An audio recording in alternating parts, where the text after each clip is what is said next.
మరి ఈరోజు సుప్రీంకోర్టులో మరి తీర్పు పెట్టుకునే సందర్భంగా మరి వర్గీకరణ విషయంలో ఆంధ్ర రాష్ట్రం ఉమ్మడి రాష్ట్రంలో మరి యొక్క మందాకృష్ణ గారి యొక్క నాయకత్వంలో మరి అప్పటి నుంచి కూడా బిఆర్ అంబేద్కర్ యొక్క రాసినటువంటి రాజ్యాంగాన్ని అమలు చేయాలి, అందరూ కూడా సమాన హక్కులు కావాలి, వర్గీకరణ విషయంలో మరి అందరూ కూడా సహకరించాలనే విషయంలోగా దీనిలో భాగంగానే మరి ఆనాడు ఉమ్మడి రాష్ట్ర ముఖ్యమంత్రిగా చంద్రబాబు నాయుడు గారు వర్గీకరణగా ఏపీ ఇష్యూలో చేసి అందరికి కూడా న్యాయం జరిగే విధంగా కూడా మరి ఆ రోజున అమలు చేయడం కూడా జరిగింది. దానిలో భాగంగానే మరి ఏపీ ఇష్యూల ద్వారా ఎంతోమందికి మాదిగలందరూ కూడా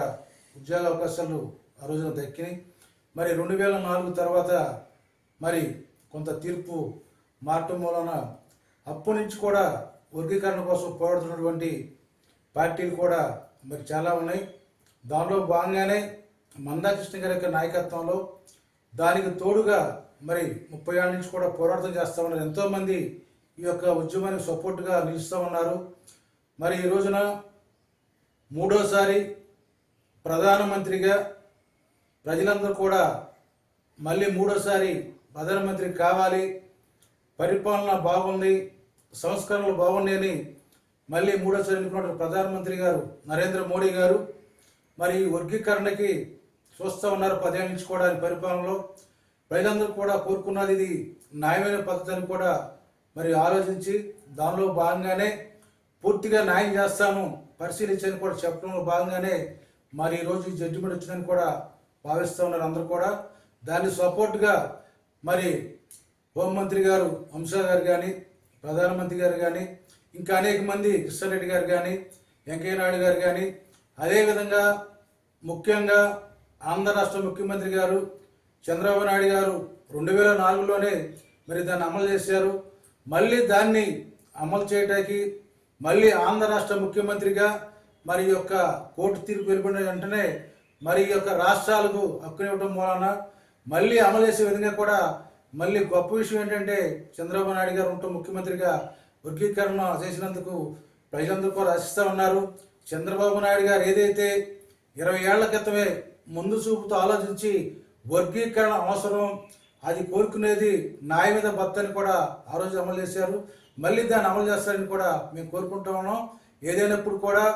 మనస్ఫూర్తిగా మరి కేంద్రంలో ఉన్నటువంటి నరేంద్ర మోడీ గారి ప్రభుత్వాన్ని కానీ, ఈ రాష్ట్రంలో ఉన్నటువంటి మన చంద్రబాబు నాయుడు గారు కానీ,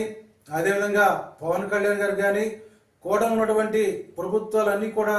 ఈ యొక్క వర్గీకరణకి మద్దతు తెలిసి మరి రాష్ట్రాల్లో రాబోయే రోజుల్లో కూడా మరి దీన్ని వెంటనే అమలు చేసి మరి వర్గీకరణ విషయంలో ఏదైతే ఉన్నట్టు ఎస్సీ ఎస్టీ ఉపకులాలందరూ కూడా మేలు జరిగే విధంగా కూడా మరి యొక్క మంచి పరిణామాన్ని కూడా తెలియజేసుకుంటూ ఏదైనప్పుడు కూడా మళ్ళీ చంద్రబాబు నాయుడు గారి నాయకత్వంలో మళ్ళీ ఈ రాష్ట్రంలో బ్రహ్మాండంగా మరి వర్గీకరణ విషయమే కాకుండా అభివృద్ధి విషయంలో కానీ,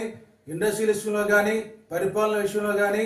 అనుభవంతో మళ్ళీ రాష్ట్రంలో పవన్ కళ్యాణ్ గారు ఇద్దరు కూడా కలిసి బ్రహ్మాండంగా ఈ రాష్ట్రంలో